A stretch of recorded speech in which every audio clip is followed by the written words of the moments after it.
Imagine, just for a moment, that it is June. It's the early morning. You are waking up in a sturdy wooden house in the rolling hills of Vermont. It's the year 1816. Now, usually, June is the time when the world feels like it's finally taking a deep breath. The hard winter is a distant memory. The mud of spring has dried up. The air is supposed to smell like sweet grass and warm dirt. The sun should be streaming through the window, waking you up before you're even ready to get out of bed. It's the time of year when you might complain about the heat, maybe wipe a bit of sweat from your forehead while you work in the garden. But not this year. On this particular morning, June 6, 1816, you wake up shivering. You pull the heavy wool quilt up to your chin, confused. You can see your breath puffing out in the air of your bedroom, little white clouds that hang there for a second before disappearing. That's not right. You check the window. The glass is cold to the touch. In fact, there is frost on the inside of the pane.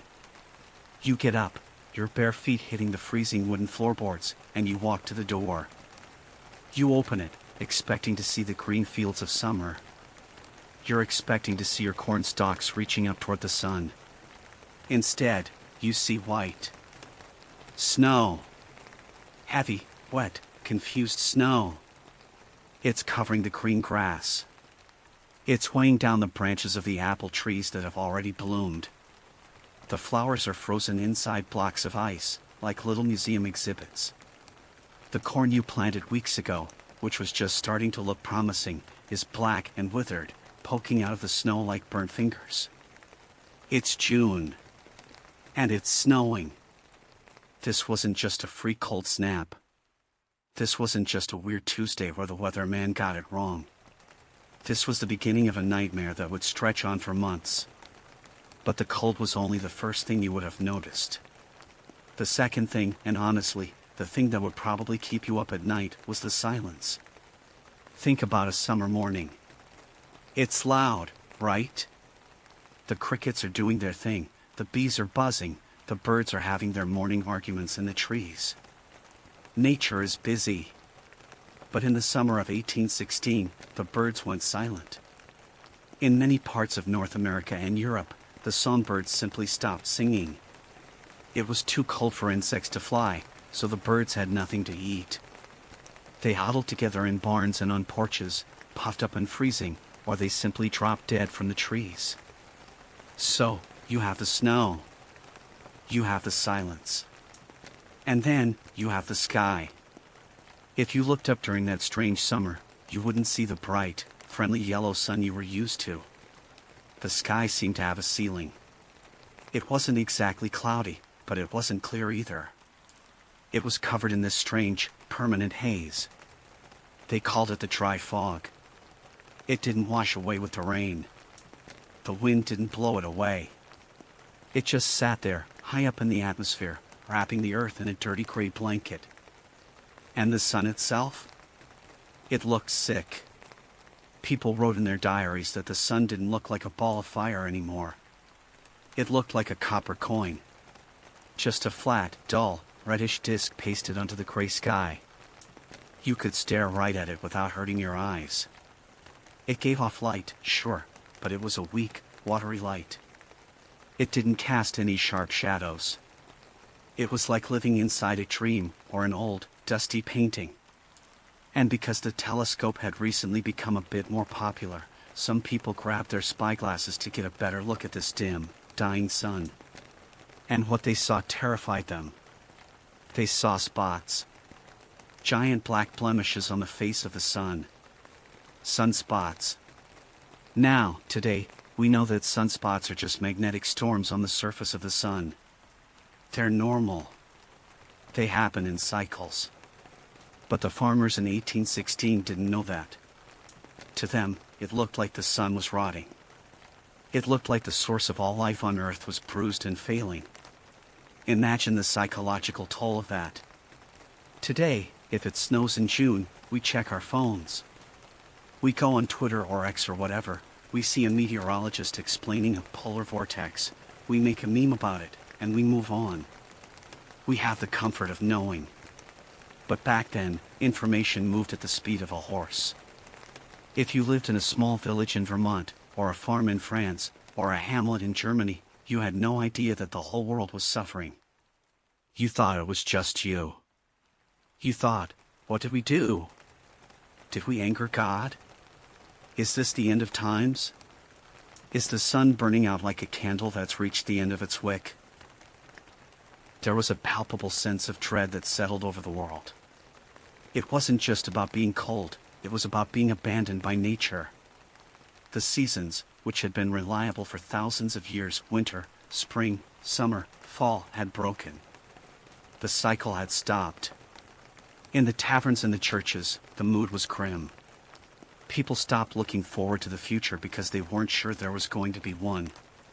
If the sun doesn't shine, the wheat doesn't grow.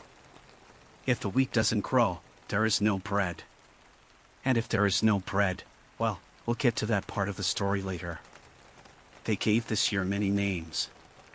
The history books, the ones written by scientists and historians years later, they call it the year without a summer. Which is accurate, but a bit polite.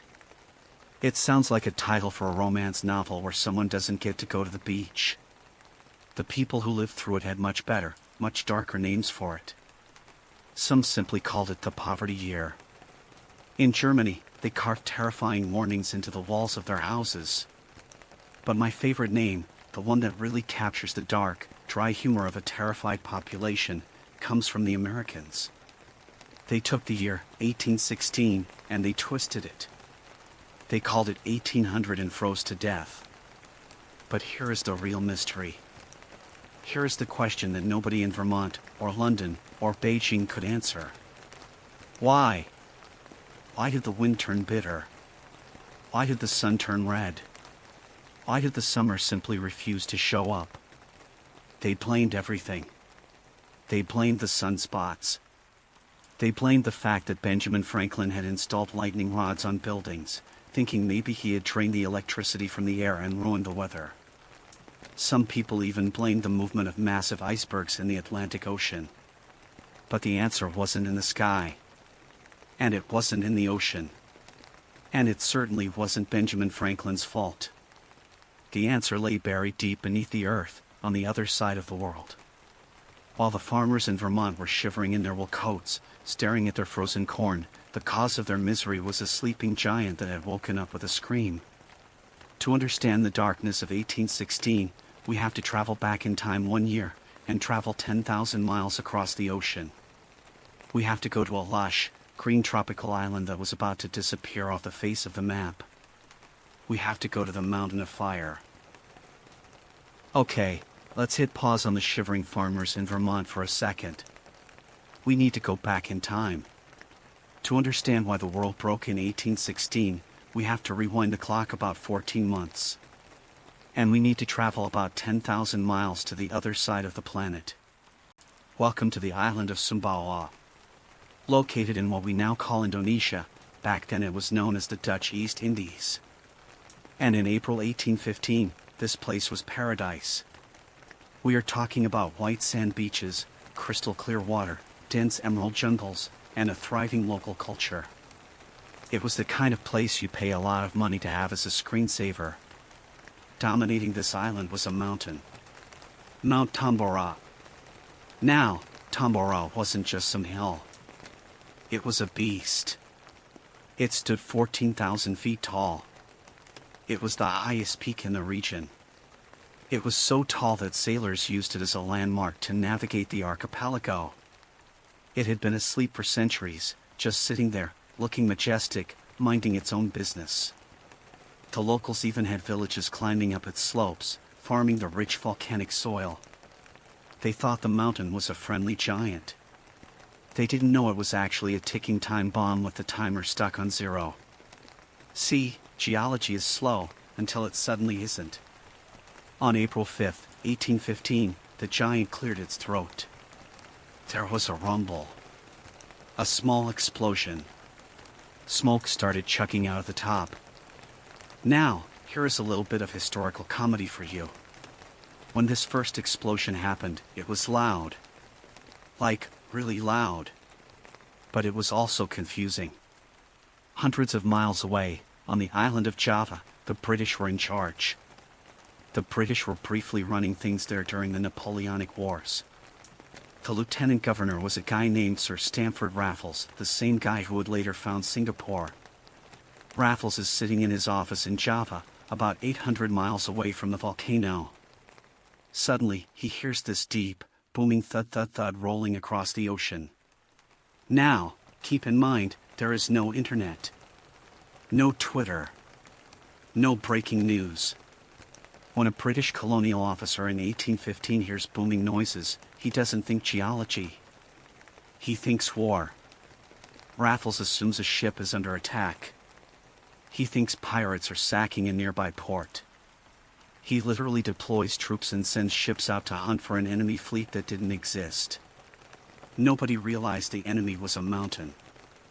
That was April 5th. The mountain grumbled, scared a few British officers, and then went quiet. But then came April 10th. Around 7 p.m., the sun had just set. The tropical air was hot and sticky.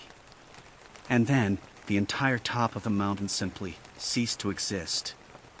This was the main event. It's hard to wrap your head around how big this explosion was. We always talk about Krakatoa, right? Or Mount St. Helens? Mount St. Helens was a firecracker compared to this. The eruption of Mount Tambora was a VEI-7 event. That stands for Volcanic Explosivity Index. It's a logarithmic scale, which is a fancy way of saying every number is 10 times bigger than the last one. A VEI-7 is super colossal. Tambora released about 170 million tons of material. It exploded with a force of about 33,000 Hiroshima bombs. The sound was the loudest sound in recorded human history up to that point. It was heard 1,600 miles away. That is roughly the distance from New York City to Dallas, Texas. Imagine hearing an explosion in New York while you are eating barbecue in Texas. That is how loud this thing was. On the island of Sumbawa, the world ended in minutes. 3 separate columns of fire shot up 26 miles into the sky. Then, they collapsed. This is the deadly part. When the column collapses, it creates pyroclastic flows. These are avalanches of superheated gas, ash, and rock moving at hundreds of miles an hour. They race down the mountain, vaporizing the jungle, the villages, and the people. There was a local kingdom called the Tambora Kingdom. They had their own language, their own culture, their own history. Within 24 hours, they were gone. Completely wiped off the face of the earth. We only know a few words of their language because a traveler had written them down a few years earlier. The rest is silence. About 10,000 people died instantly on the island. But that was just the beginning. When the sun tried to rise the next morning, it couldn't. For roughly 3 days, an area the size of the United States was plunged into total, pitch-black darkness. You couldn't see your hand in front of your face at noon. The fallout was horrific. The ash coated everything. It killed the crops. It poisoned the fresh water. Ships in the ocean had to plow through floating rafts of pumice stone that were 3 feet thick. Imagine trying to sail a boat through a slushy made of rocks. In the weeks that followed, another 80,000 people in the surrounding islands would die from starvation and disease because their environment had been turned into a toxic wasteland. But physically, the mountain itself had changed. Remember how I said it was 14,000 feet tall? When the smoke cleared, Tambora was only 9,000 feet tall. It had blown over 4,000 feet of rock into dust. That's like cutting the top third off Mount Everest and turning it into powder. Now, if this had been a normal volcano, the story would end here.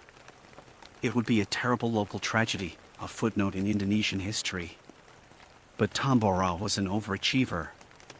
It didn't just cover the island in ash.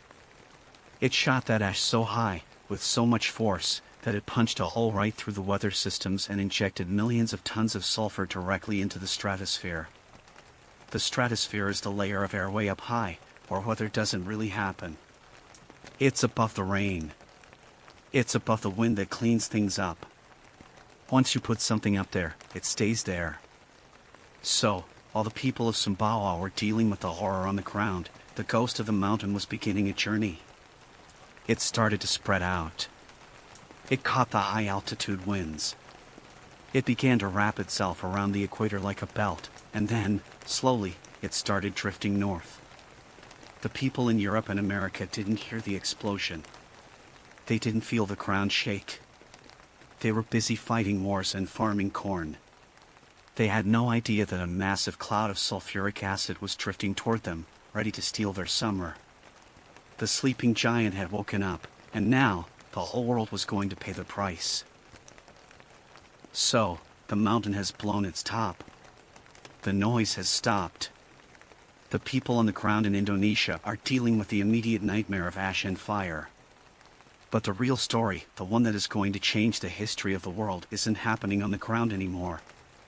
It's happening way up above our heads. We need to talk about what exactly Mount Tambora spit out.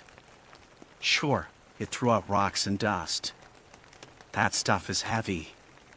It fell back down to Earth pretty quickly, mostly landing in the ocean or covering the nearby islands. But Tambora also released something else. It released a massive, invisible payload of gas. Specifically, millions of tons of sulfur dioxide. Now, I know, sulfur dioxide sounds like something you'd fail a chemistry test on. But stay with me, because this chemical is the villain of our story. Usually, when we have bad weather, it happens in the troposphere. That's the bottom layer of the atmosphere, where we live, where the rain forms, and where the wind blows things around. If you put smoke in the troposphere, the rain eventually washes it out. Nature has a cleanup crew. But Tambora was so violent, so powerful, that it shot its payload straight through the roof of the troposphere and into the VIP section, the stratosphere. The stratosphere is different. There is no rain up there. There are no storms to wash things clean. It's dry, it's stable, and it's very, very slow. Once you put something in the stratosphere, it's like putting a stain on a white shirt that you can't put in the washing machine. It just stays there. Up in this cold, dry air, that sulfur gas started to change. It mixed with the tiny bit of water vapor available and transformed into sulfuric acid. But not liquid acid like in a beaker. It turned into a mist. An aerosol. Trillions of tiny, microscopic droplets suspended in the air. And here is the kicker, these droplets were shiny. Think of them like billions of tiny mirrors. When the sunlight tried to come down to Earth to warm up your garden or your cat sleeping on the porch, it hit these tiny mirrors. Instead of passing through, a big chunk of that sunlight was bounced right back out into space. Basically, Tambora had put a giant pair of sunglasses on the Earth. And it wasn't taking them off.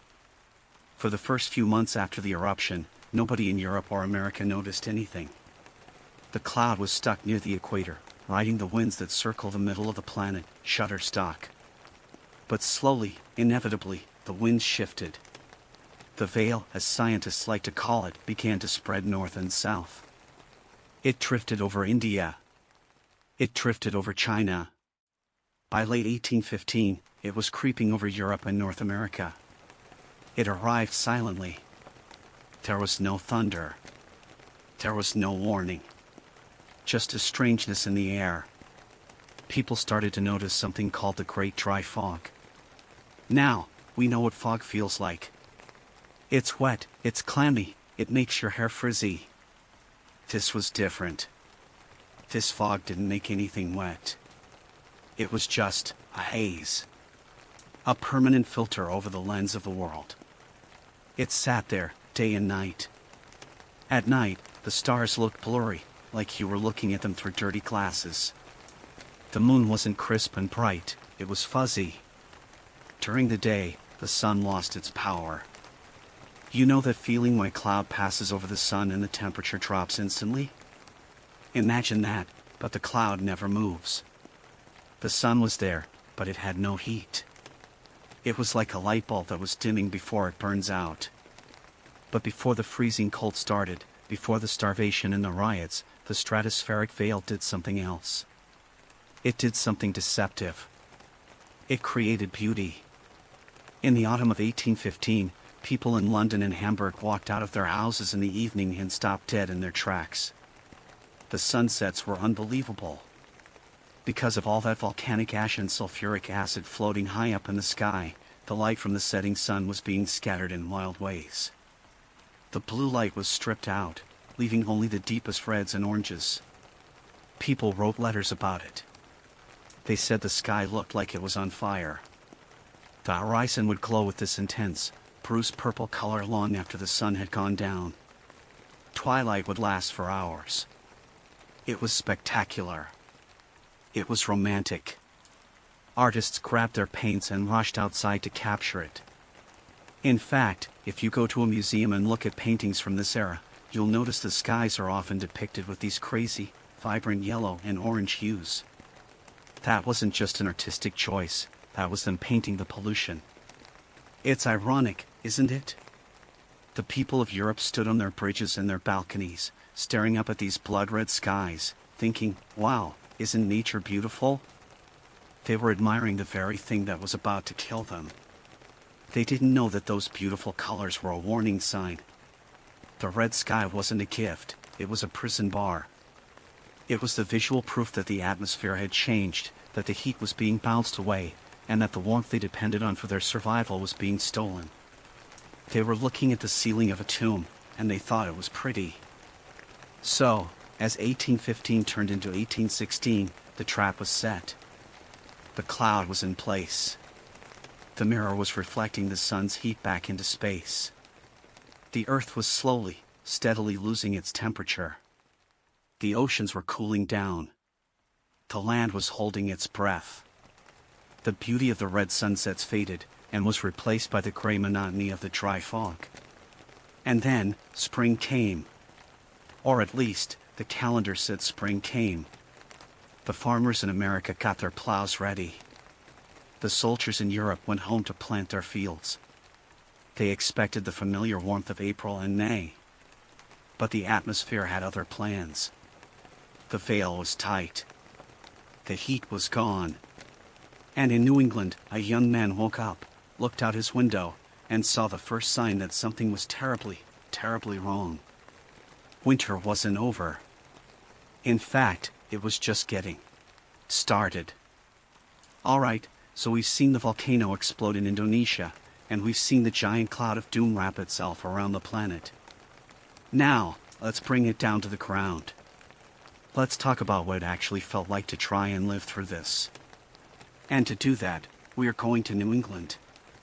If you've ever lived in the northeast of America, places like Vermont, Maine, New York, or Massachusetts, you know the deal with the weather. It's moody. You can have a barbecue on Tuesday and need a parka on Thursday. It's part of the charm. But in 1816, the weather stopped being moody and started being cruel. They called it the backward spring. Here's the thing that drives people crazy about this story. It wasn't cold all the time. That would have been easier to understand. If it was just freezing from January to December, you'd just pack up and leave. But 1816 was a tease. April and May were actually kind of nice. The farmers went out, they plowed the fields, they planted their corn and their oats. The apple trees blossomed. The birds came back. It looked like a totally normal year. The farmers probably wiped the sweat off their foreheads and thought, this is going to be a great harvest. But the atmosphere was playing a trick on them. June arrived. And initially, it was hot.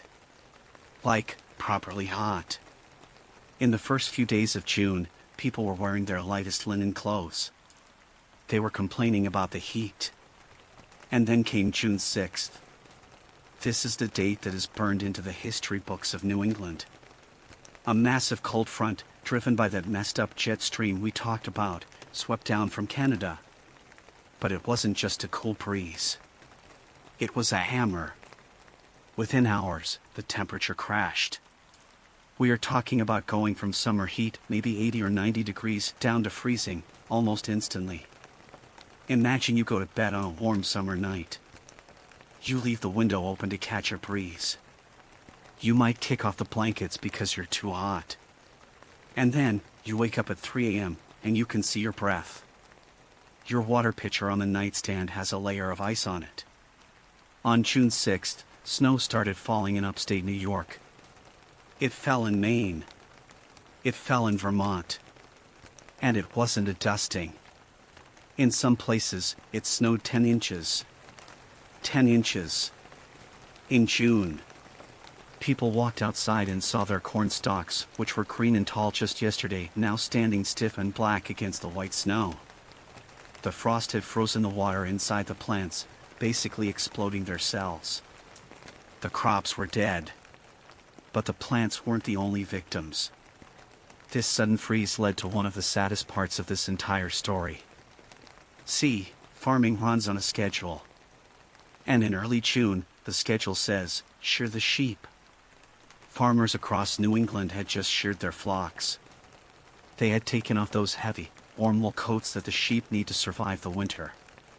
They did it because it was supposed to be summer. The sheep were naked, vulnerable, expecting warm sun. When the temperature dropped to freezing that night, the sheep didn't stand a chance. Farmers tried to save them. They tried to herd them into barns, or cover them with whatever they could find. But thousands of sheep froze to death in the fields, huddling together for warmth that never came. It was a devastating economic blow, sure, but it was also just heartbreaking. It was nature betraying the animals that trusted the season. But not everything was tragic. Some of it was just bizarre. There is a famous story from this week that I absolutely love. It comes from a guy named Chauncey Jerome. He was an apprentice clockmaker in Plymouth, Connecticut. He wrote a biography later in his life, and he described exactly what happened on that crazy day in June. He tells the story of his boss's wife. She was trying to do something very simple, make breakfast. She was dressed in her heavy winter woolens inside the house, shivering. She made some dough for biscuits or bread, and she set it out on the table to rise. But it was so cold inside the house that the dough wouldn't rise. It just sat there, like a cold rock. So, she thinks, okay, I'll put it near the fire. She moves the table right up to the fireplace, where a roaring fire is burning. She's trying to bake this bread. And here is what Chauncey Jerome wrote. While the side of the dough facing the fire was baking and turning brown, the side of the dough facing away from the fire was freezing solid. Think about that physics for a second. It was so cold in the room that the heat from the fire couldn't travel 6 inches across a loaf of bread before the frost got to it. The clockmaker, Chauncey, said he went to work that day wearing his heaviest winter coat and mittens. In June. He joked about it later, but at the time, he said the mood was grim.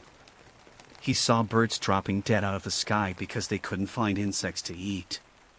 He remembered seeing his neighbors, strong, tough New England farmers, standing in their fields with tears in their eyes.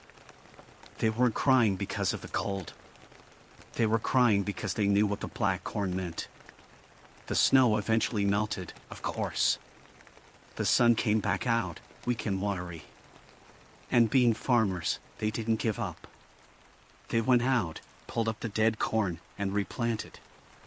They thought, okay, that was a freak event. We can still save the season. But remember, this was the backward spring. In July, just as the new corn started to grow, another frost hit. In August, another frost.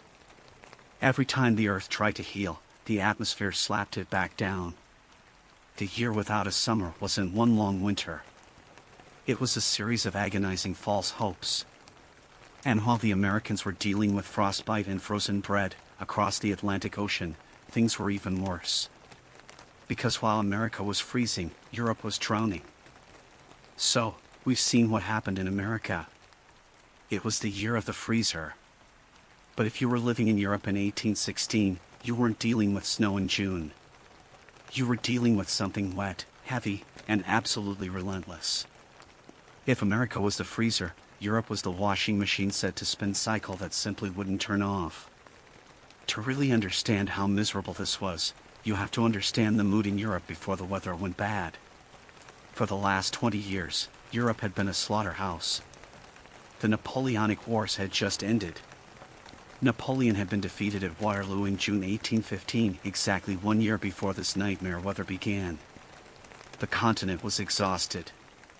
Millions of men had died. Treasuries were empty. The fields had been trampled by armies. The people of France, Germany, England, and Switzerland were finally taking a deep breath. The war was over. The soldiers were coming home.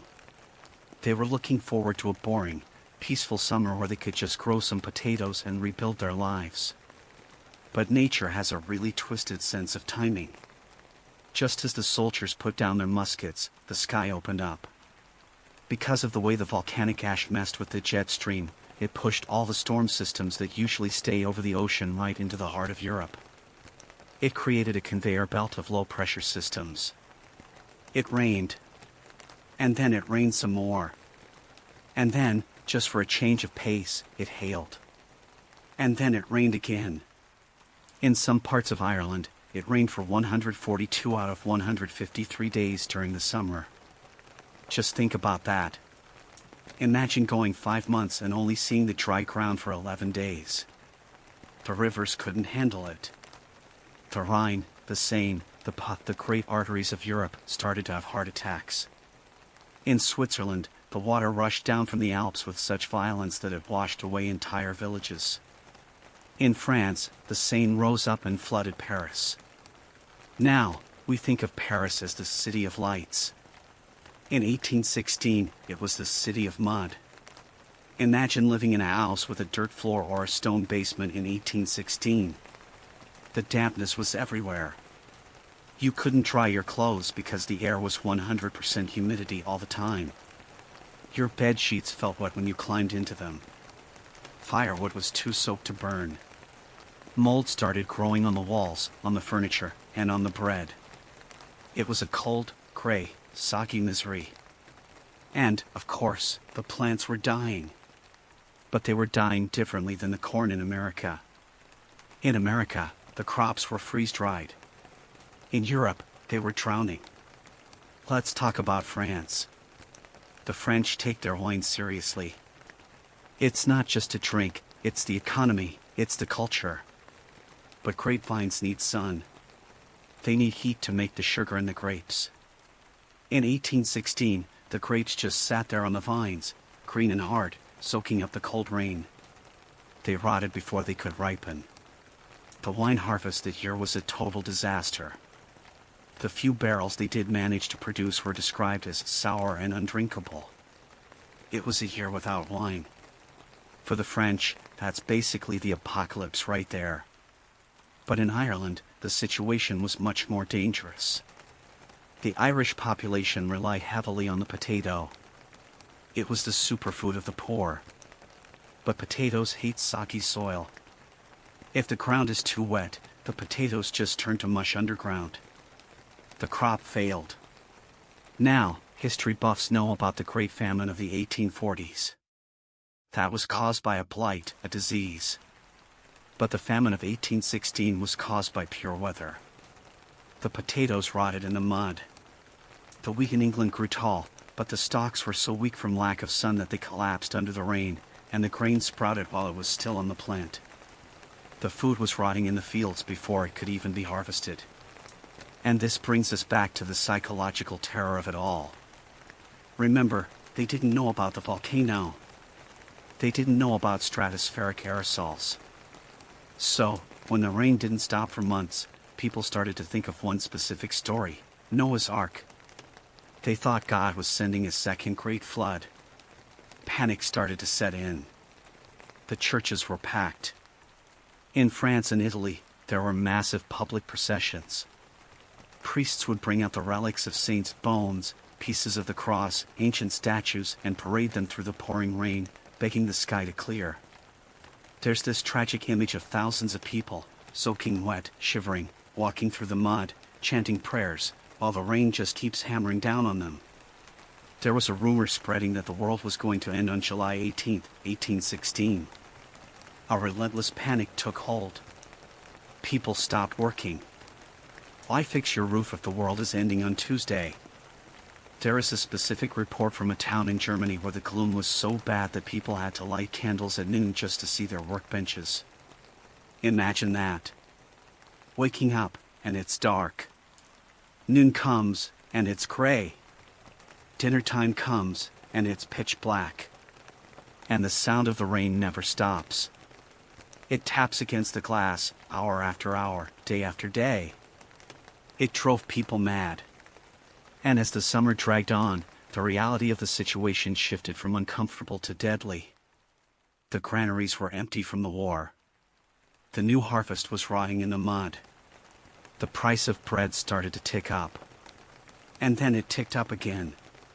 And again. In the hallways of power, the governments were terrified. They knew a hungry population is a dangerous population. They had just spent 2 decades fighting wars, and now they were facing an enemy they couldn't shoot with a musket. Hunger. As the rain kept falling, the polite society of Europe began to crack. The year without a summer was about to turn into the year of the riot. Because when people are cold, they complain.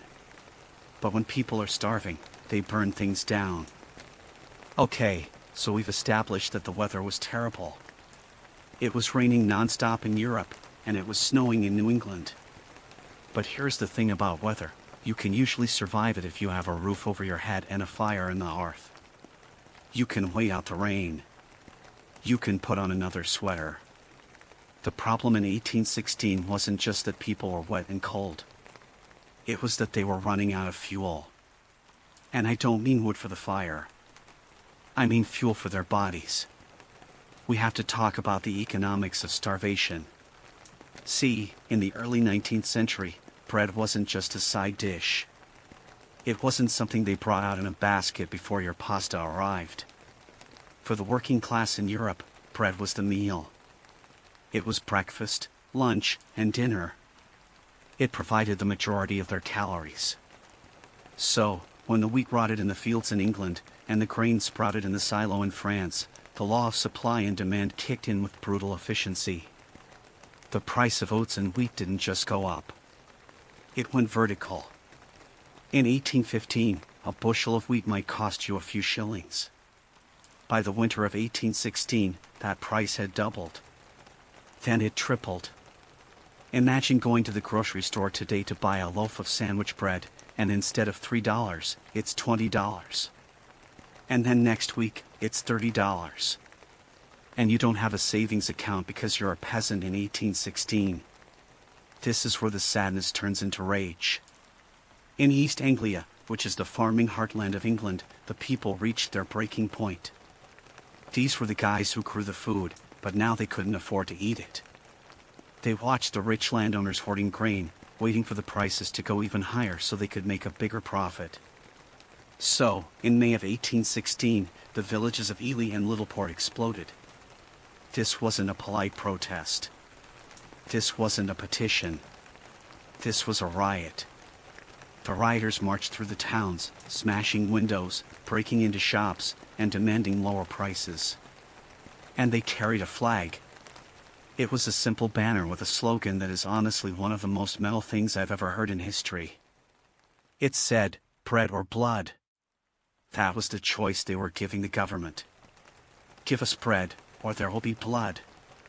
They weren't asking for luxury. They were asking for the bare minimum to keep their children alive. The British government, being the warm and fuzzy institution it was back then, responded by sending in the cavalry. The riots were crushed. The leaders were hanged or shipped off to Australia. But the slogan "bread or blood" hung over the country like a curse. But if you think the situation in England was bad, you need to look at Switzerland. Switzerland is landlocked. It doesn't have ports to bring in food from other places. When the harvest failed there, the Swiss were trapped in their beautiful mountains with nothing to eat. The suffering in Switzerland during 1816 and 1817 was so extreme that it sounds like a horror movie. We have diaries from that time. They describe people walking into the forests to scrape Iceland moss off the rocks. They would boil this bitter, tough moss in water to try and make a soup. But moss doesn't have many calories. So, they moved on to other things. Historical records tell us that the stray cat population of Zurich disappeared. Then the dogs. And then, things get even darker. There are reports of people grinding up slate literal rocks and mixing it with a tiny bit of flour to make the bread look bigger. They were eating stones just to feel something heavy in their stomachs to stop the cramping. Starvation is a slow, ugly way to go. It changes people. It strips away their personality and leaves just the animal instinct to survive. But here's the cruel twist of the year without a summer. Most of the people who died didn't actually die of hunger. They didn't just fade away because they ran out of calories. They died because starvation opened the door for something else. When you don't eat, your immune system shuts down. Your body stops producing the white blood cells needed to fight off invaders. You become a walking open house for bacteria.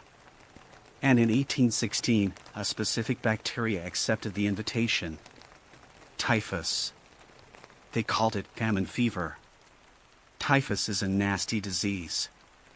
It's spread by lice, specifically body lice.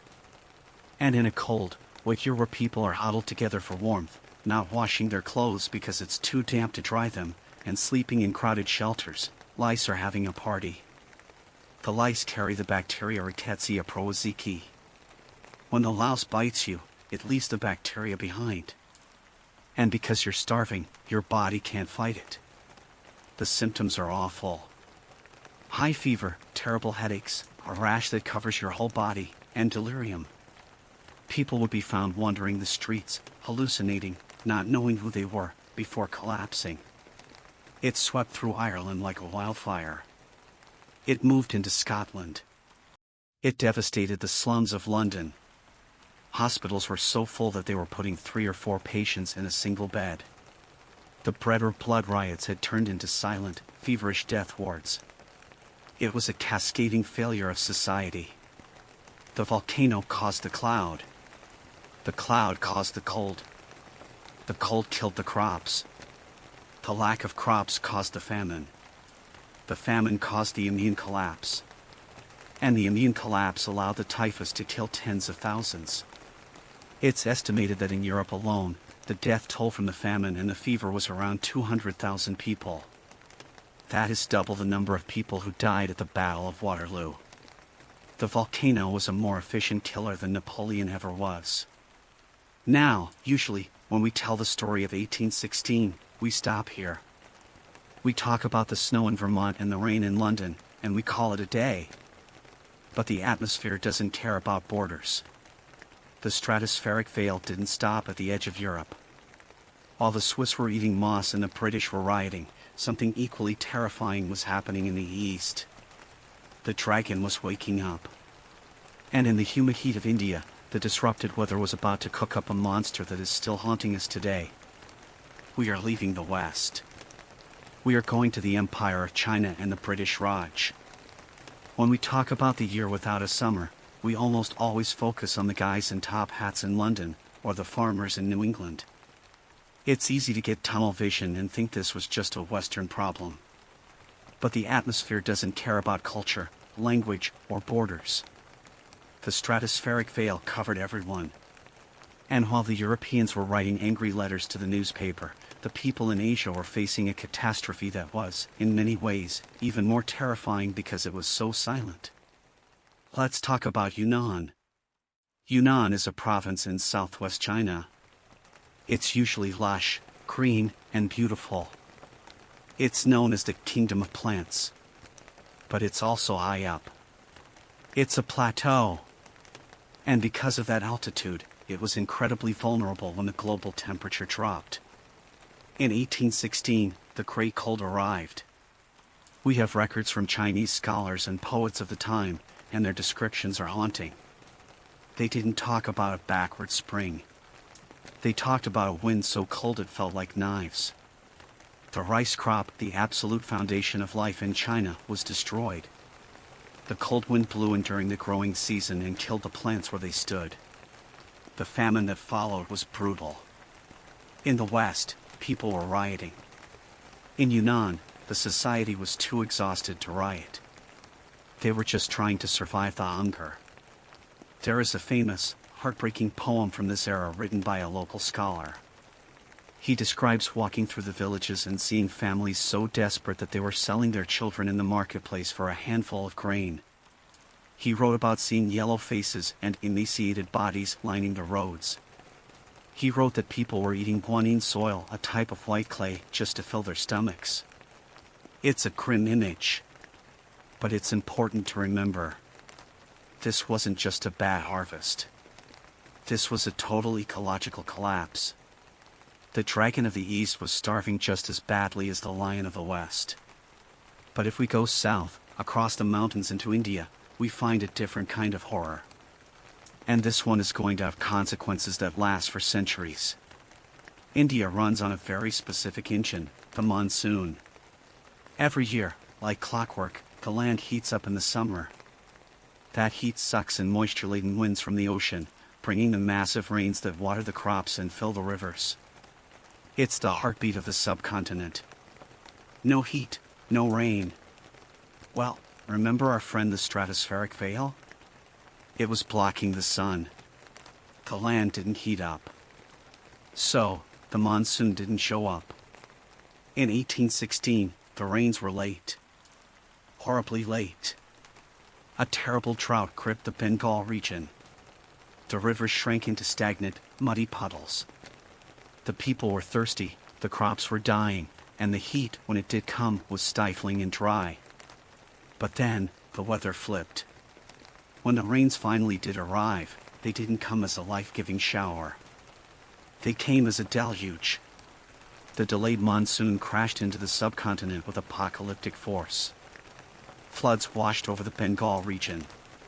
And this creates the perfect laboratory for a monster. Let's talk about cholera.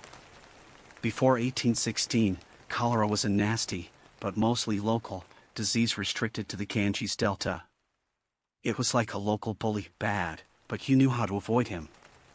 But the weather chaos of 1816, the drought followed by the massive flooding, changed the chemistry of the water. It changed the salinity and the temperature in the estuaries where this bacteria lived. Biologists believe that this environmental stress caused the cholera bacteria to mutate. It became stronger. It became more aggressive. And most importantly, it became better at traveling. When the floods hit, this new super cholera was washed into the drinking water of millions of people. People would be healthy in the morning and dead by sunset. Cholera kills by dehydration. It hits you so fast and so hard that your body literally shrivels up. Your skin turns a terrifying shade of blue-gray. They called it the Blue Death. Because the British were running India at the time, they had troops and ships moving everywhere. The British Army became the perfect delivery service for this new biological weapon. Soldiers got it. They got on ships. They sailed to Nepal, to Afghanistan, to Russia. This was the beginning of the first Asiatic cholera pandemic. It didn't stop in 1816. It kept going. It marched across the world for decades, killing millions. It eventually reached London, Paris, and New York. It changed how we built cities. It gave us modern sewer systems, eventually, but only after it piled bodies in the streets. So, when you think about Mount Tambora, don't just think about the frost in Vermont. Think about the Blue Death. The volcano didn't just change the weather. It changed the biology of the planet. It poked a sleeping bacteria and turned it into a global serial killer. So, let's recap the scoreboard of 1816 so far. We have starvation in America. We have riots in England. We have rock eating in Switzerland. We have child selling in China. And we have the birth of a global pandemic in India. It feels like the world is breaking apart, doesn't it? It feels like reality itself is fraying at the edges. And when reality breaks, human beings do what they have always done. They retreat into their imaginations. They try to make sense of the horror by telling stories. And sometimes, those stories are just as dark as the world outside. While the poor were starving and the soldiers were dying, a small group of very rich, very talented, and very scandalous young people decided to go on vacation. They left the gloom of England and headed for the beauty of the Alps, hoping for sunshine, wine, and boating trips. They were the rock stars of their day. They were poets, writers, and rebels. They thought they could escape the misery of 1816. But you can't escape the atmosphere. They arrived at Lake Geneva, unpacked their bags, and looked out the window. And just like everyone else, they saw the rain. They were trapped. Locked inside a drafty mansion called the Villa Diodati. The wind howled, the lightning struck, and the candles flickered. And in that darkness, bored and high on opium, they decided to play a game. A game that would give birth to the most famous monsters in literary history. We are done with the real horrors of the world. Now, it is time to meet the imagined ones. Alright, we need a break. We have spent the last 20 minutes talking about starvation, riots, freezing sheep, and cholera. It's been heavy. So, for this next part of the story, let's leave the muddy fields and the crowded cities behind. Let's go on vacation. In the summer of 1816, while the rest of the world was trying to figure out where their next meal was coming from, a small group of very rich, very famous, and very dramatic young people decided to go on a holiday to Switzerland. They were heading to Lake Geneva. Now, usually, when you go to Lake Geneva in the summer, you expect sparkling blue water, sailboats, picnics on the grass, and maybe a nice tan. That was the plan. They wanted to escape the gloomy atmosphere of England and find some sunshine in the Alps.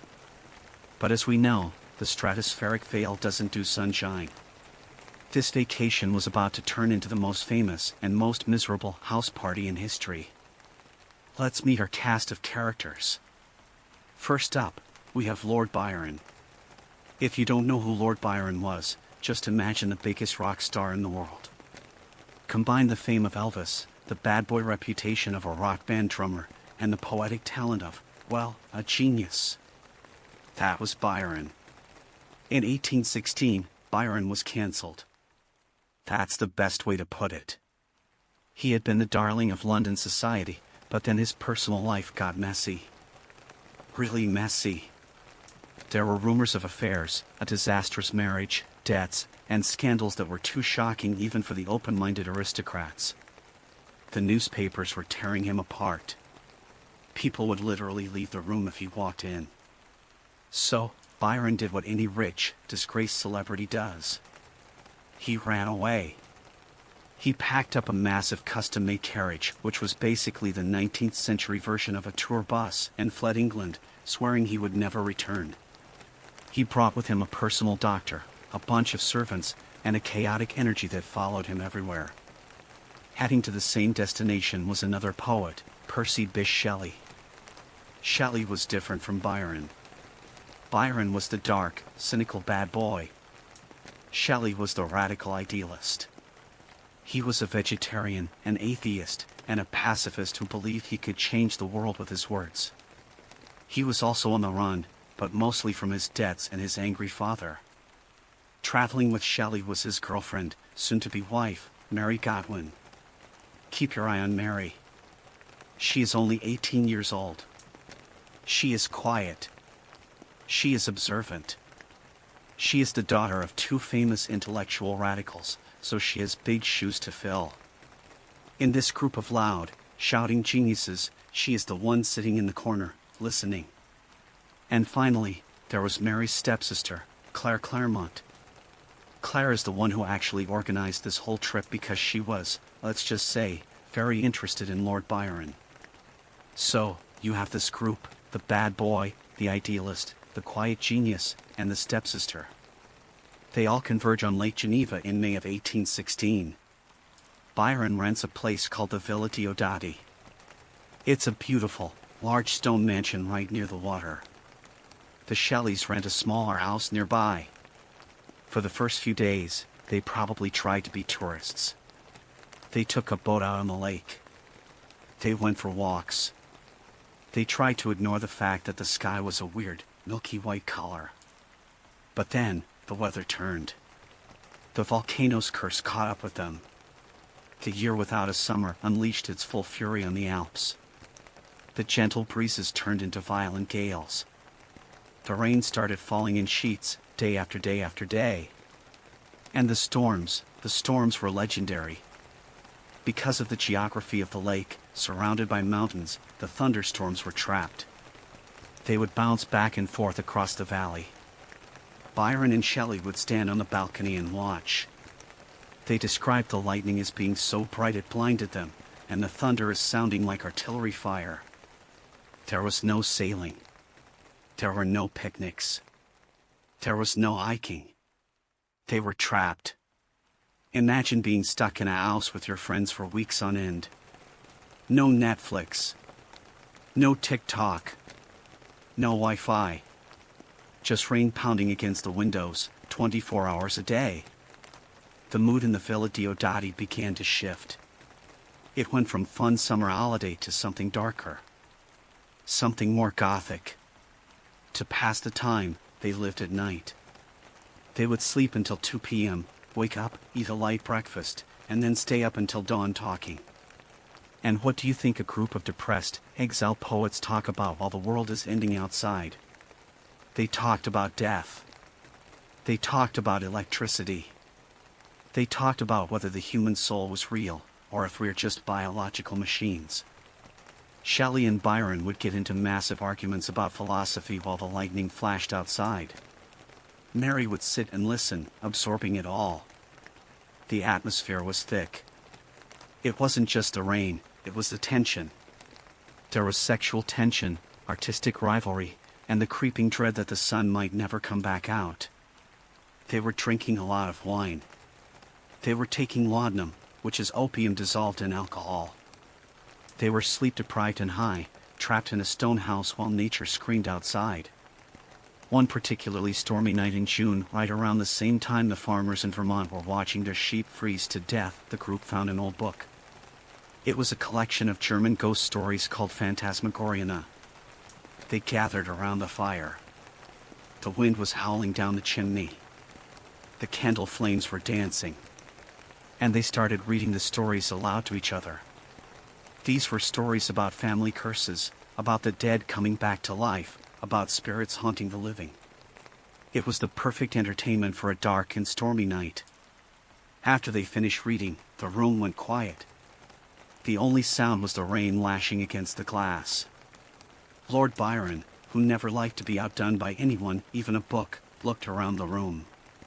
He looked at Shelley. He looked at Mary. He looked at his doctor, a young man named Polidori. And he made a suggestion. A challenge, really. He said, "We have read these stories.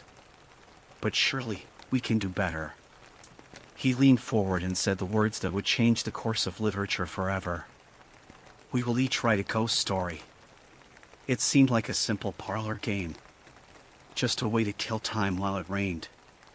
But that challenge was the spark. The volcano had provided the atmosphere.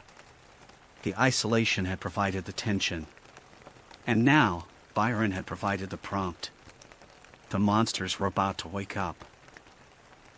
So, here we are. It's June 1816. The middle of the year without a summer. We are trapped inside a stone mansion on the shores of Lake Geneva with 5 of the most intelligent, dramatic, and chemically altered people in Europe. Outside, the world is falling apart. The crops are rotting, the peasants are starving, and the sky is a bruised purple bruise. But inside the Villa Diodati, the problems are a bit more existential. The group Lord Byron, Percy Shelley, Mary Godwin, Claire Claremont, and Dr. Polidori have been stuck inside for days. They are bored. They are restless. And because they are writers and poets, they are also incredibly intense. To pass the time, they've been reading. They found a book in the library called Phantasmagoria. Now, this wasn't high literature. It was basically the 1816 equivalent of a pulp horror comic or a B-movie. It was a collection of German ghost stories that had been translated into French. They gathered around the fire, wrapped in shawls to keep out the damp chill, and took turns reading these stories aloud. Picture the scene. The lightning is flashing against the windows, illuminating the room in these stark, white bursts. Byron is probably lounging on a sofa, looking dark and brooding. Shelley is staring into the fire, his eyes wide. And Mary is sitting quietly, listening to every word. The stories in the book were pretty standard stuff. You had the family of the portraits, where a guy kisses a painting and it comes to life as a ghost. You had stories about moving corpses and cursed castles. They were creepy, sure. But they were also a little bit cheesy. Lord Byron was not a man who was easily impressed. After a few nights of reading these German tales, he got bored. He probably thought, we are the greatest writers of our generation. Why are we reading this junk when we could be making our own? And so, on a night that would become legendary, Byron cleared his throat. He looked around the room. He looked at Shelley, his rival and his friend. He looked at Polidori, his desperate-to-please doctor. And he looked at Mary, the quiet 18-year-old girl in the corner. And he issued a challenge. He said, we will each write a ghost story. Now, this sounds like a fun little parlor game, right? Like something you do at a sleepover. But you have to understand the egos involved here. This wasn't just a game. It was a competition.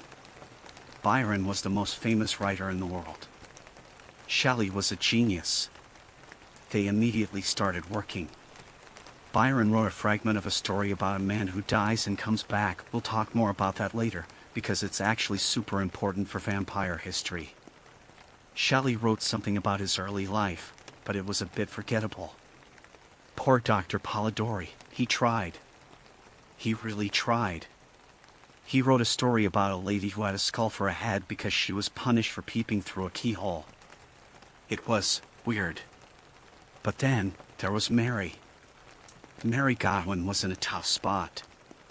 Remember, she was only 18. She wasn't famous yet. She was just the girlfriend of the genius Percy Shelley and the daughter of two famous philosophers. She was surrounded by men who loved to hear themselves talk. She desperately wanted to prove herself. She wanted to show them, especially her father and Shelley, that she had the fire, too. But when she sat down to write her ghost story, nothing happened. Writer's block. The absolute worst feeling in the world. Every morning at the breakfast table, Byron would look at her with that smirk of his and ask, "Have you thought of a story yet, Mrs. Shelley?" And every morning, she had to say, "No." It was humiliating. She felt like an imposter. She felt like maybe she didn't belong in this club of geniuses. She racked her brain trying to think of something scary. A ghost. A curse. A haunted house. But everything felt cliché. Everything felt like it had been done before. She didn't want to write just another spooky ghost story. She wanted something that felt real. Something that reflected the dark, cold, unnatural world she saw outside her window. The days turned into nights. The rain kept falling. The wine kept flowing. And the conversation in the village shifted away from ghosts and started moving towards science. This is the key. This is the moment where the 19th century pivots. Byron and Shelley started talking about natural philosophy.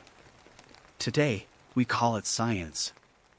They were obsessed with the new discoveries happening across Europe.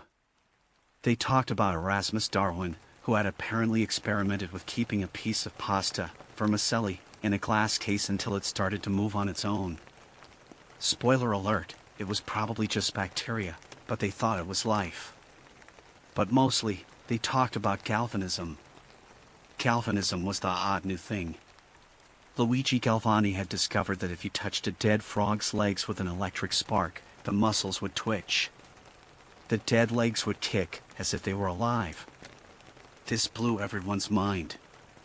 Byron and Shelley sat by the fire, late into the night, asking the big, terrifying question. If electricity can make a dead frog tick, could it make a dead human breathe? Could we, one day, put the pieces of a creature together and jump-start it like a car battery? Could we cheat death? Mary sat there, silent. She wasn't arguing. She wasn't posturing. She was listening. She was taking it all in. The storm outside. The gloom of the volcanic winter. The pressure to write a story. And now, this terrifying image of a dead thing being shocked back to life. It was a recipe for a nightmare. Finally, well past midnight, some sources say it was near 2 a.m., the group decided to call it a night. They were spooked. The conversation about reanimating corpses had gotten a little too real. Even Byron was probably looking over his shoulder. Mary went to her room. She climbed into bed. She listened to the rain drumming against the roof of the Villa Diodati. She closed her eyes, hoping for sleep. But sleep didn't come. Or at least, not a peaceful sleep. She was about to enter a state that she later called her waking dream. The writer's block was about to break. And it was going to break in the most terrifying way possible. The ghost story contest was about to get a winner. It is the middle of the night. Or maybe the very early morning. The Villa Diodati is quiet. Lord Byron has finally stopped talking. The wine glasses are empty. The fire has burned down to glowing red embers. Everyone has gone to bed. But in her room, Mary Godwin, soon to be Mary Shelley, is wide awake. We have to talk about pressure. Imagine being 18 years old. You are stuck in a house with two of the greatest literary geniuses of the century. Byron is basically a celebrity god, and your boyfriend, Percy, is a brilliant poet. And they are both looking at you, waiting. Every morning they ask, "Have you thought of a story yet?" And every morning you have to say, "No." It's humiliating. It's the ultimate case of writer's block. She desperately wants to prove that she belongs at the table. She wants to show them that her imagination is just as dark and powerful as theirs. But the blank page is staring back at her, mocking her. She lies in bed, listening to the storm. The shutters are rattling against the stone walls. The wind is coming off Lake Geneva like a scream. And then, in that space between being awake and being asleep, that weird, fuzzy zone where your brain starts to do strange things, Mary has a vision. She called it her waking dream. She didn't dream of a castle. She didn't dream of a ghost in a sheet. She dreamt of a student. A pale student of unhallowed arts, kneeling beside the thing he had put together. In her mind's eye, she saw a hideous phantasm of a man stretched out. And then, she saw the engine. A machine was turned on. A spark of electricity, that galvanism they had been talking about by the fire, shot through the body. And the thing moved. Mary snapped her eyes open in the dark. She was terrified. She later wrote that she was so scared she wanted to swap her imagination for reality immediately. She looked around her dark room, trying to ground herself. She looked at the closed shutters, the moonlight struggling to get through, the texture of the curtains. She tried to tell herself it was just a dream. It's just a dream. But the image wouldn't leave her. The yellow eye of the creature was burned into her brain. And then, the light bulb went on. The eureka moment. She realized, what terrified me will terrify others. She didn't need to invent a ghost. She just needed to describe the nightmare she just had. The next morning, she announced to Byron and Shelley that she had found her story. She began to write. It was on a dreary night of November. Now, everyone knows the story of Frankenstein. Or at least, they think they do.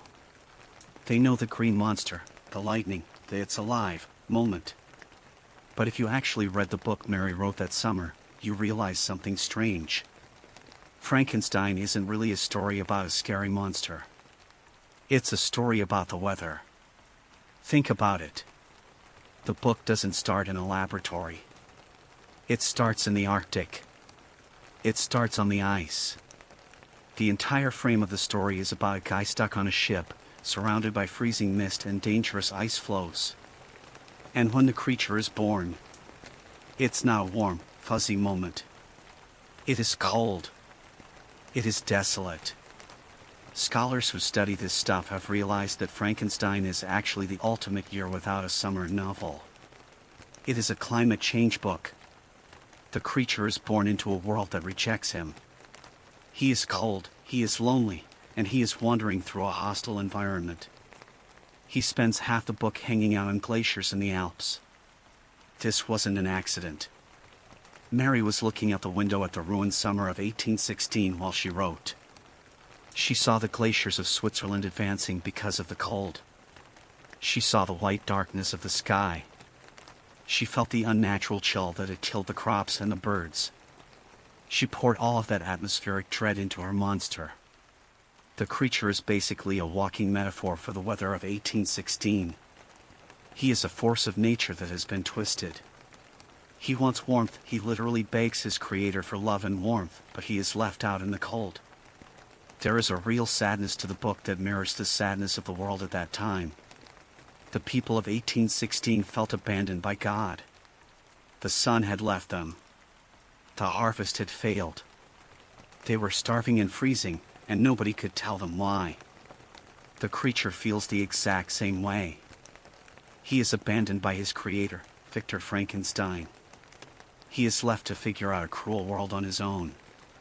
He is hungry, cold, and misunderstood. So, when you read Frankenstein, you aren't just reading a spooky story about a zombie. You are reading the diary of a teenager who was watching the world freeze over. Mary Shelley won the contest. Byron's story was a fragment. Shelley's story is forgotten. Polidori's story, well, we'll get to him in a minute. But Mary created a myth. She took the anxiety of the year without a summer, the fear of science, the fear of nature, the fear of the cold, and she gave it a face. A face with watery yellow eyes. She proved that she wasn't just a quiet girl in the corner. She was the one who was paying attention. However, she wasn't the only one who birthed a monster that summer. While Mary was busy creating the modern zombie flesh golem, Lord Byron's personal physician, John Polidori, was feeling left out. He was jealous of Byron. He was jealous of Shelley. And he was sick of being treated like a servant. He picked up the scrap of a story that Byron had thrown away, a story about a mysterious aristocrat who drains the life out of people. And Polidori decided to finish it. Mary gave us the monster of science. But Polidori was about to give us the monster of society. He was about to invent the modern vampire. So, Mary Shelley has just invented Frankenstein. She looked into the darkness of the year without a summer and found a monster made of science and dead parts. But she wasn't the only one working late that night. We need to talk about the fourth wheel of this group. We need to talk about Dr. John Polidori. History tends to forget about Polidori. If Byron was the rock star and Shelley was the genius, Polidori was the employee. He was Byron's personal physician. He was young, he was ambitious, and he desperately wanted to be part of the cool kids club. But the reality was a lot harsher. This was a classic toxic friendship. Byron treated Polidori like a punching bag. He mocked his writing. He made fun of his ideas. He called him Polly Dolly. Imagine being stuck in a house for weeks with your hero, and your hero turns out to be a bully who humiliates you in front of your friends every night.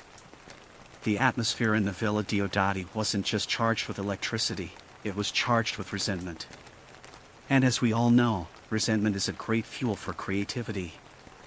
When the ghost story contest started, Byron actually tried to write a story first. He scribbled down a few pages about a man who dies and makes a pact to return. But, and this is classic Byron, he got bored. He thought it was silly. So, he crumpled up the papers and threw them away. Polidori, the quiet observer, walked over and picked those papers up. He decided he was going to finish what his boss couldn't. But he did something revolutionary. He changed the monster. See, before 1816, vampires weren't sexy. They weren't cool. If you read folklore from Eastern Europe in the 1700s, vampires were disgusting. They were bloated peasants who smelled like rotting garlic. They were mindless ghouls who chewed on their own burial shrouds. They were zombies, basically. You didn't want to date a vampire. You wanted to hit it with a shovel. Polidori looked at this folklore, and then he looked across the room at Lord Byron. He saw a man who was pale. A man who was aristocratic. A man who was seductive, but dangerous. A man who seemed to drain the energy out of everyone around him. And Polidori had a light bulb moment. He thought, what if the monster isn't a peasant? What if the monster is a gentleman? Polidori sat down and wrote a story called The Vampire. In this story, the villain is a guy named Lord Ruthven. Lord Ruthven isn't a ghoul. He walks into high society parties. He charms the ladies. He gambles. He is rich.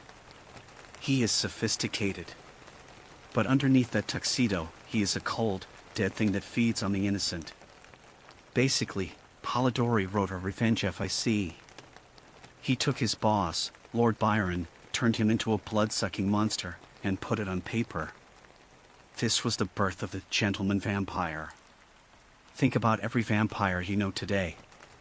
Dracula, Lestat, even the sparkly guys in Twilight. They all trace their DNA back to this specific rainy week in 1816. Before Polidori, vampires were pests. After Polidori, vampires were predators.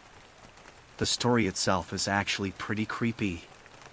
It follows a young, naive man, basically Polidori, who travels with Lord Ruthven, basically Byron. The young man realizes slowly that his friend is a monster, but he's trapped by a promise he made not to reveal Ruthven's death. Ruthven comes back to life, shows up in London, and marries the young man's sister. And the story ends with the sister dead, drained of blood. It's a bleak ending. It reflects the mood of the summer perfectly. There is no hero who comes in with a stake to save the day. The cold, unfeeling aristocrat wins. The darkness wins. Now, here is the tragic irony of Polidori's life.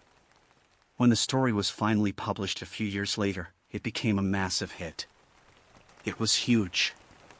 Everyone in Europe was reading The Vampire. Plays were written about it. It was the Harry Potter of its day.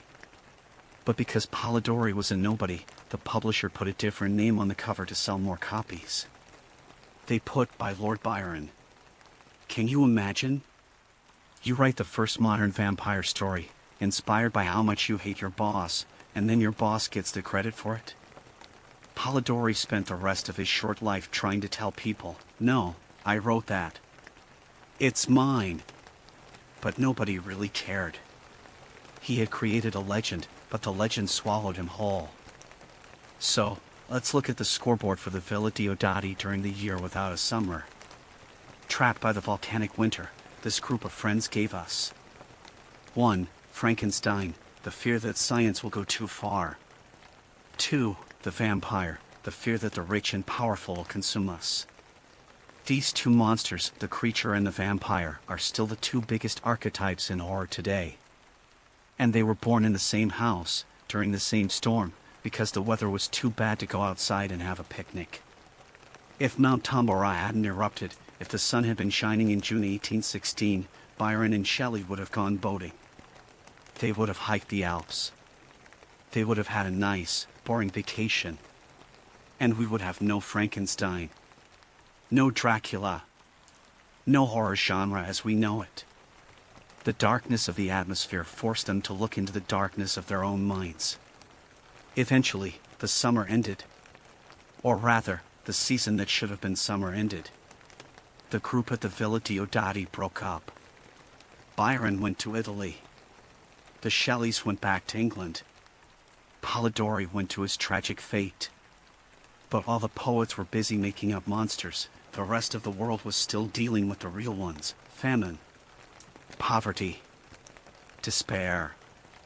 And in North America, the people had had enough. The frost in New England hadn't just killed the corn.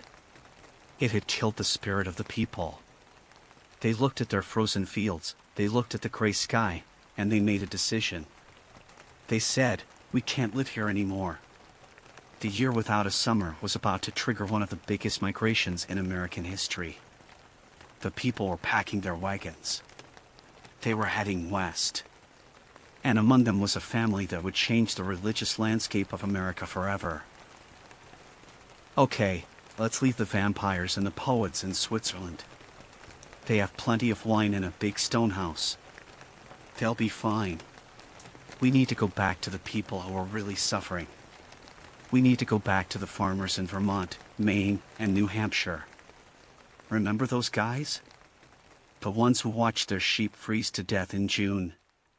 The ones who replanted their corn 3 times, only to watch it turn black and die 3 times? Well, by the time the autumn of 1816 rolled around, they had reached their breaking point. Farmers are stubborn people. They have to be. You don't clear forests and pull rocks out of the ground for a living if you give up easily. But 1816 broke them. It wasn't just that they lost money, it was that they lost hope. They started to look at the soil of New England, which, let's be honest, is pretty rocky and tough even in a good year, and they said, "You know what? I'm done. I am absolutely done with this." And then a rumor started to spread. A whisper in the taverns and the churchyards. Ohio. They called it Ohio fever. Now, usually, when you hear the word fever in 1816, it's something terrible like typhus. But Ohio fever was different. It was a dream. People started telling stories about the Midwest. They said the soil there was deep and black, not full of granite rocks like in Vermont. They said the corn grew 10 feet tall. And most importantly, they convinced themselves that the weather had to be better out west. It was a mass delusion born of desperation, but it worked. Thousands of families packed up everything they owned. This wasn't like moving today where you call a truck and drive on the highway. This was a terrifying leap of faith.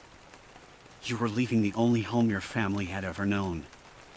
You were leaving the graves of your ancestors. You were selling your farm for pennies because everyone was selling at the same time, so land prices in Vermont crashed. And you were heading into the wilderness. The roads were terrible. They were basically just mud tracks. And remember, the horses were starving, too. Oats were expensive. So, you had hungry families pushing broken-down wagons through the mud, heading toward a place they had never seen, just praying that the sun would shine there. This migration changed the map of America. Indiana became a state in late 1816. Illinois followed soon after. The population of Vermont actually stagnated while the Midwest exploded. But amidst these thousands of families, there was one specific family whose journey would end up changing the entire religious history of the world. Let's meet the Smiths. Joseph Smith Sr. and his wife, Lucy Mack Smith. They were living in Norwich, Vermont. And honestly, they were having a terrible time. Even before the volcano blew up, the Smiths were plagued by bad luck. They had tried to export ginseng and got ripped off. They had tried farming, but things kept going wrong. But they were trying. They were holding on. Then came 1816. Joseph Smith Sr. planted his crops. The frost killed them. He replanted. The frost killed them again. It is said that in the winter of 1816, the family was staring at absolute ruin. They were facing hunger. The creditors were knocking on the door. The weather had destroyed their last chance at making a living in Vermont. So, Joseph Smith Sr. did what everyone else was doing. He caught Ohio fever. Or, more accurately, New York fever. He decided to move the family to a town called Palmyra, in upstate New York. The journey was a nightmare. Lucy Mack Smith later wrote about it. She described the snow, the cold, and the callousness of the people they met along the way. There is a story that their son, young Joseph Smith Jr., who was just a kid at the time, was forced to walk through the snow despite having a bad leg from a childhood surgery. It was a traumatic, freezing trek. But they made it. They settled in Palmyra. Now, why does this matter? Why am I telling you about one random family moving to New York? Because of what happened after they got there. Palmyra was right in the middle of what historians call the burned-over district. It was a place where religious revival fires were burning hot. There were preachers everywhere. If the volcano hadn't erupted, the Smiths probably would have stayed in Vermont. They would have kept farming their rocky soil. Joseph Smith Jr. would have grown up as a Vermont farmer.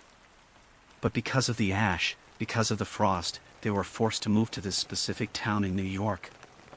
And it was there, in the woods near his new home, that a teenage Joseph Smith would later claim to have a vision. It was there that he would claim to find the golden plates. It was there that the Book of Mormon would be written.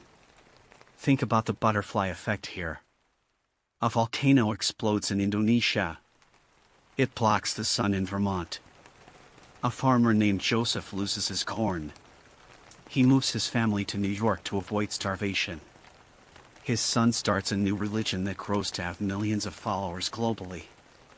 That is the power of a year without a summer. It didn't just kill crops, it moved populations. It shuffled the deck of history. If Mount Tambora hadn't blown its top, the religious map of America would look completely different today. The Smiths weren't the only ones. Thousands of people settled in Ohio, Indiana, and Illinois. They cleared the land. They built the towns that would become the heartland of America. The volcanic winter forced America to grow up. It pushed the country westward decades faster than it might have happened otherwise. But while the people were moving, the sky was still doing something strange. We've talked about the darkness. We've talked about the cold. But we haven't talked enough about the colors. You see, while the farmers were cursing the sky, the artists were falling in love with it. The volcanic ash that was destroying the harvest was also creating the most spectacular, psychedelic light show the world had ever seen. And there was one painter in England who looked up at the yellow fog and thought, I need to paint that. We are going to look at how this disaster changed art. Because sometimes, the most beautiful things come from the ugliest events. Get your paintbrushes ready. We are going to meet the man who painted the wind. We have spent a lot of time looking at the ground. We've looked at the frozen mud in Vermont, the flooded streets of Paris, and the rocky soil of Switzerland. But now, I want you to look up. If you could travel back in time to 1816 and stand on a bridge in London, or a dock in Hamburg, the first thing you would notice isn't the cold. It's the color. The sky was wrong. We've mentioned the dry fog and the dim sun, but as the year went on and the volcanic ash settled into a steady layer in the stratosphere, it started doing something spectacular to the light. It turned the atmosphere into a giant prism. And while the farmers looked at the sky and saw death, the artists looked at it and saw a masterpiece. We need to talk about J.M.W. Turner. Turner is one of the most famous British painters of all time. He's known as the painter of light. If you go to a museum and see a painting that looks like a beautiful, blurry explosion of sunshine and fog, it's probably a Turner. But here's the thing, for a long time, art critics thought Turner was going crazy. Or maybe that he was going blind. They looked at his paintings from this period, roughly 1816 to 1818, and they said, Mr. Turner, why is everything so yellow? Why is the sky so orange? Skies aren't that color. You are exaggerating. They thought he was making it up. They thought he was trying to be abstract before abstract art was even a thing. But modern scientists have analyzed those paintings. And they realized something amazing. Turner wasn't going crazy. He wasn't exaggerating. He was painting exactly what he saw. He was painting the volcano. To understand why the sky looked like a radioactive omelet, we have to do a little bit of physics. Don't worry, I'll keep it simple. Normally, the sky is blue. That's because of something called Rayleigh scattering. The molecules in our air are tiny, and they scatter blue light, which has short waves more than red light. So, when you look up, you see blue. But Tambora changed the recipe of our air. It injected millions of tons of sulfate aerosols into the stratosphere. These particles are bigger than regular air molecules. And when sunlight hits these bigger particles, the rules of the game change. It's called Mies scattering.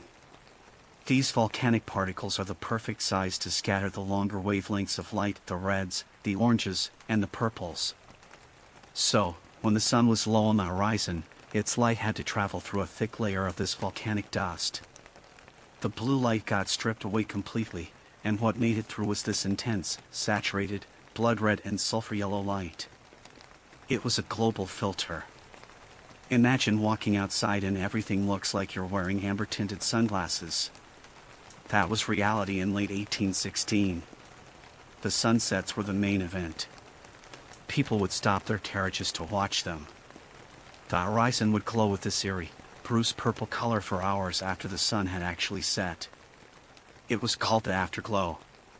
And Turner, being obsessed with light, was out there every evening with his sketchbook. He captured these yellow skies with an accuracy that rivals a camera. In fact, scientists today can actually estimate the amount of volcanic dust in the air in a given year just by analyzing the ratio of red to green in Turner's paintings.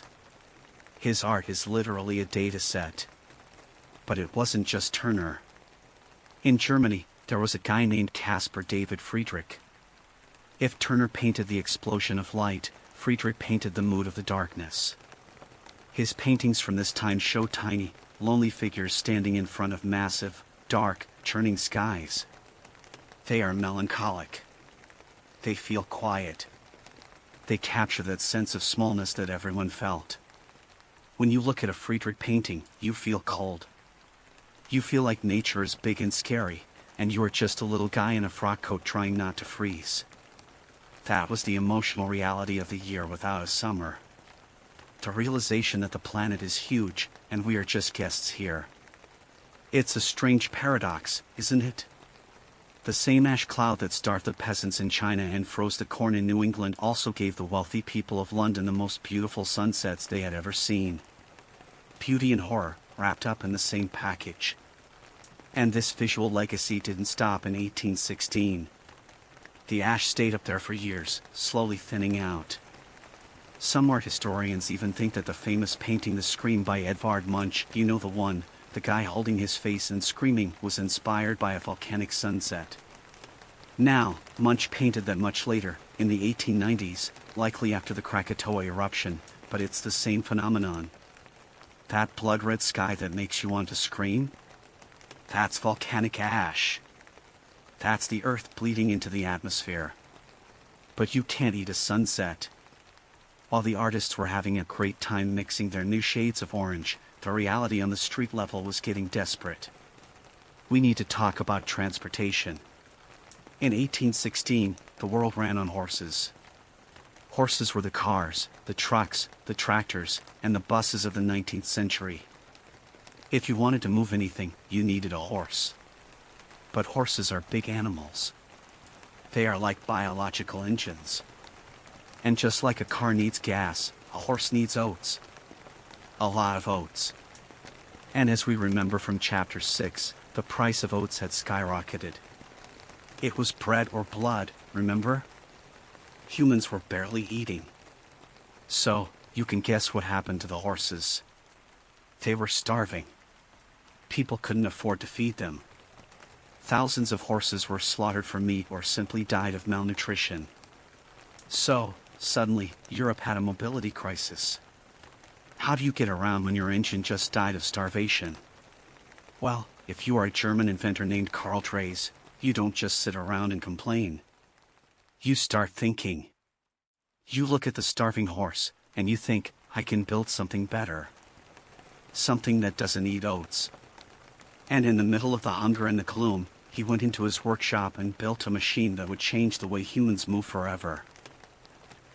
So, we've covered the tragedy, the starvation, the monsters, and the art. But there is one more unexpected side effect of the year without a summer that I bet you didn't see coming. It's about how we get around. In 1816, the world had an engine. It wasn't steam, well, not entirely yet, and it certainly wasn't gasoline. The engine of the 19th century economy was the horse. If you wanted to go to town, horse. If you wanted to plow a field, horse. If you wanted to send a letter, horse. If you wanted to fight a war, lots of horses. The horse was the car, the truck, and the tractor all rolled into one. And just like cars need gas, horses need fuel. A working horse eats a massive amount of food every day, mostly oats. But remember what happened to the oat harvest in 1816. The rain in Europe destroyed the oat crop. The price of oats went through the roof. Suddenly, owning a horse wasn't just expensive, it was impossible for regular people. It was like if gas went to $50 a gallon overnight. And this led to a tragedy that is often left out of the history books. Because people were starving, they couldn't afford to feed their animals. Thousands of horses across Europe either starved to death or were slaughtered for meat because their owners were desperate for food. The streets of German cities went quiet. The carriages stopped running. The biological engine of Europe had stalled. Enter Baron Karl von Drais. Karl was a German inventor living in the Grand Duchy of Baden. He was a smart guy, a forester, and a bit of a tinkerer. He looked around at the silent streets. He saw the horses dying. He saw the price of oats. And he had a radical thought. What if we could build a horse that doesn't eat?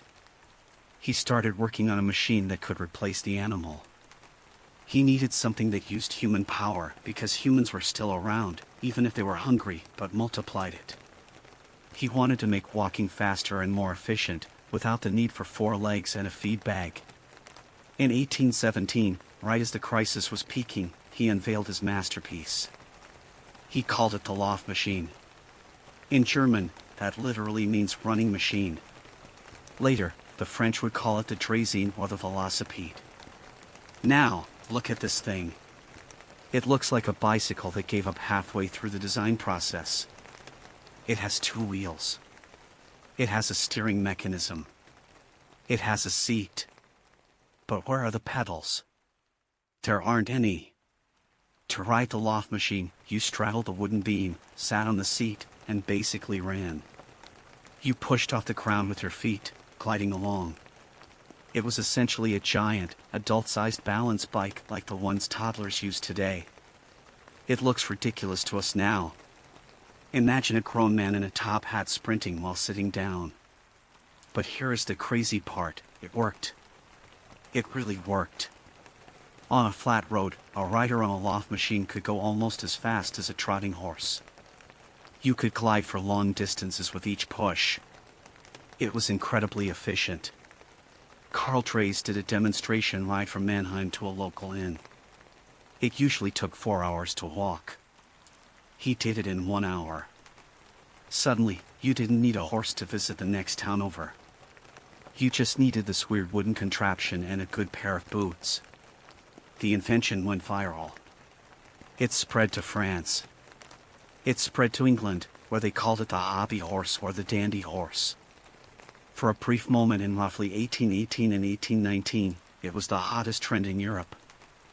Rich young men, the dandies, were racing them in the parks of London. It became a craze. But like many first-generation tech products, it had bugs. It was heavy. It was hard to stop, the brakes were terrible. And the roads in 1816 were a muddy mess, which made balancing on 2 thin wheels a nightmare. Eventually, the craze died down. People went back to horses once the harvest returned and oats got cheap again. The Lauf machine was thrown into barns and attics, dismissed as a silly fad. But the idea didn't die. Carl Drees had planted a seed. He proved that two wheels in a line could stay upright. He proved that humans could balance on a moving machine. Decades later, other inventors would look at Drees' old running machine and think, hey, what if we added pedals? And then, what if we added a chain? And then, what if we added rubber tires? And boom, you get the modern bicycle. Think about what the bicycle has done for the world. It liberated the working class. It gave women unprecedented freedom of movement and changed fashion because you can't ride a bike in a giant Victorian hoop skirt. It paved the way for the automobile. Early car parts were literally just bike parts. And it all started because a volcano in Indonesia made horse food too expensive. It's the ultimate example of necessity being the mother of invention. If the sky hadn't turned dark, if the oats hadn't rotted, Carl Drees probably would have stayed a forester. He wouldn't have needed a mechanical horse. The bicycle, this symbol of green energy, freedom, and childhood fun, is actually a child of disaster. It was born from the hunger of 1816. So, the next time you hop on a bike or see the Tour de France, just remember, you are riding on the echoes of a volcanic eruption. But while Carl Drees was solving the transportation problem, there was a bigger problem that nobody could solve. The problem of silence. Throughout this entire story, the frost, the famine, the riots, the monsters, there has been one massive, gaping hole. Information. Why didn't they know what was happening? Why did the farmer in Vermont think he was being punished by God? Why did the rioter in England think the world was ending? Benjamin Franklin actually had the answer decades earlier, but nobody was listening. We need to talk about the science of silence. We need to talk about why 1816 was the last time humanity faced a global disaster, completely blind. We have spent the last hour traveling around the world. We've been to Indonesia, China, Switzerland, and Vermont. We've seen the same disaster play out in a dozen different ways. But there is one massive, glaring hole in this story. One question that hovers over everything like that dry, gray fog. Why didn't they know? Think about it. Today, if a volcano erupts in Iceland, you know about it before you've even had your morning coffee. Your phone buzzes. You see a video on Twitter. You see a meme about flight cancellations. We are drowning in information. But in 1816, the world was deaf, dumb, and blind. The people suffering through the year without a summer were living in a bubble of silence. And that silence was almost scarier than the cold itself. When the snow fell in June, the farmers in Vermont didn't say, "Oh, it must be the stratospheric aerosols from Sumbawa." They said, "God is angry." When the rain drowned the harvest in Europe, they didn't blame atmospheric pressure systems. They blamed themselves. They thought it was a moral failing. And here is the most frustrating part: humanity actually did have the answer. We had the puzzle pieces. We just hadn't put them together yet. In fact, one of the smartest guys in history had figured it out 30 years earlier, and nobody listened to him. Let's talk about Ben Franklin. We know him as the kite guy, the electricity guy, the founding father guy. But he was also a huge weather nerd. In 1783, decades before our story begins, there was another eruption. It was the Laki volcano in Iceland. It wasn't as big as Tambora, but it made a mess of the weather in Europe. There was a weird fog, a cold winter, and strange sunsets. Franklin was living in Paris at the time. While everyone else was freaking out, Franklin was observing. He wrote a paper called Meteorological Imaginations and Conjectures. In this paper, he basically said, hey, maybe this weird fog is coming from that volcano in Iceland. And maybe this fog is blocking the sun rays, which is why it's so cold. He nailed it. He correctly identified the link between volcanic eruptions and global cooling. He wrote it down. He published it. And then, everyone basically ignored it. Science moves slow. In 1816, meteorology wasn't really a science yet. It was more like a hobby for rich guys with barometers. So, when Tambora blew its top, Franklin's theory was gathering dust in a library somewhere. The connection had been forgotten. This brings us to the terrifying reality of the communication gap. Mount Tambora erupted in April 1815. The snow fell in New England in June 1816. That is a 14-month gap. In those 14 months, ships sailed back and forth between Indonesia and London. Sailors saw the volcano. They saw the pumice floating in the water. They knew something huge had happened. But nobody connected the dots. The news of the eruption traveled at the speed of wind, literally, on sailing ships. By the time the news reached London that a mountain had exploded in the East Indies, it was just treated as a curiosity. Oh, a volcano went off? That's interesting. Anyway, pass the tea. There was no telegraph. That wouldn't be invented for another 20 years. There was no radio. There was no transatlantic cable. So, the information existed, but it was fragmented. The British administrators in Java knew about the volcano. The farmers in America knew about the cold. But there was no mechanism to put those two facts in the same room. It's like a murder mystery where the detective finds the smoking gun in Chapter 1, but forgets about it until Chapter 10. And this silence created a specific kind of psychological horror. We fear what we don't understand. If you know it's a volcano, you can say, okay, the ash will settle. The sun will come back next year. We just have to survive the winter. You have a timeline. You have hope. But if you don't know it's a volcano, then anything is possible. Is the sun burning out? Is the earth moving away from the sun? Is this the biblical apocalypse? Is this forever? That was the question that kept people awake at night. Is this the new normal? There were actual predictions circulating that the sun was going extinct. People stopped fixing their fences. They stopped trying.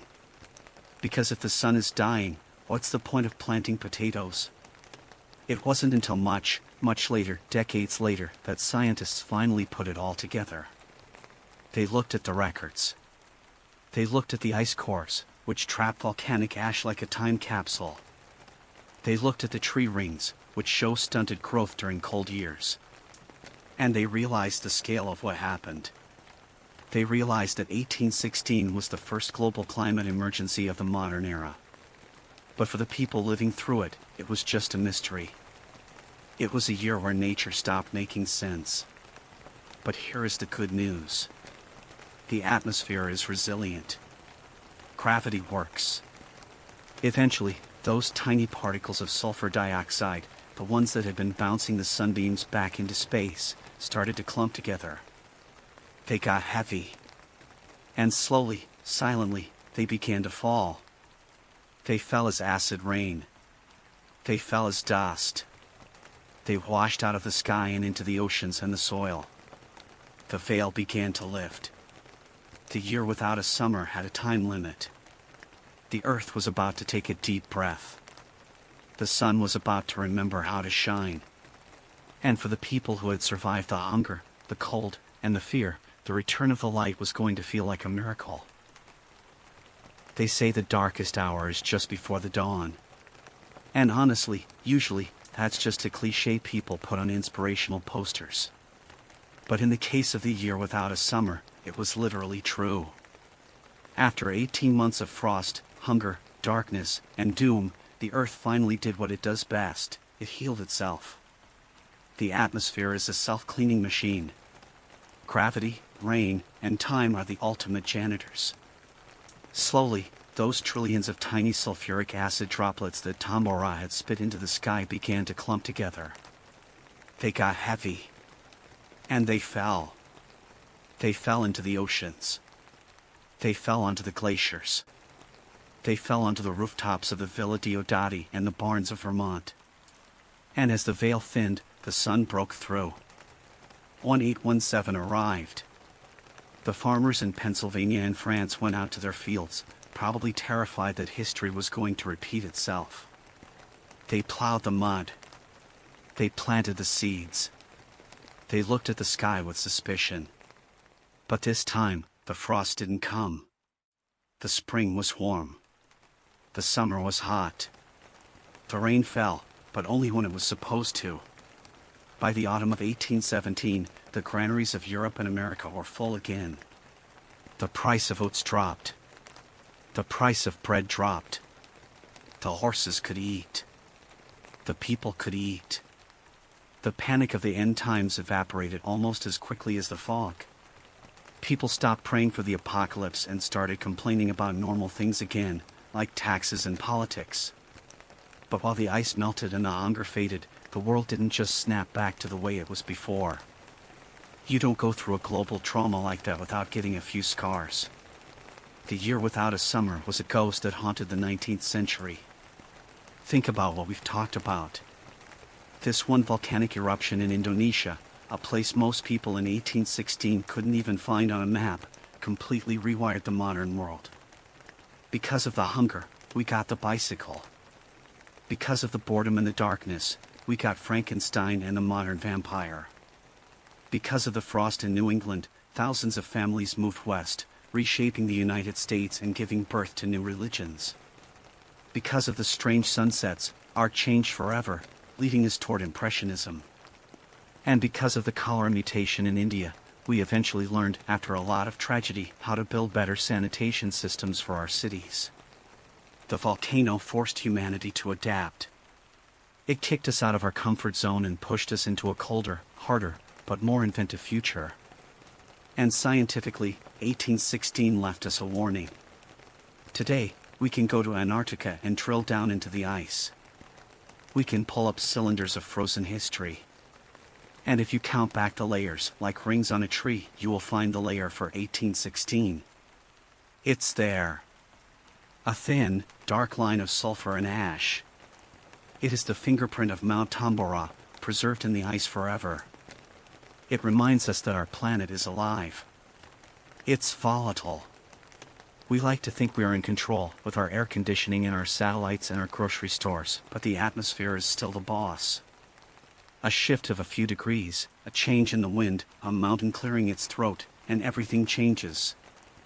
It's a humbling thought. But tonight, as you're listening to this, the sky is clear. The volcano is sleeping.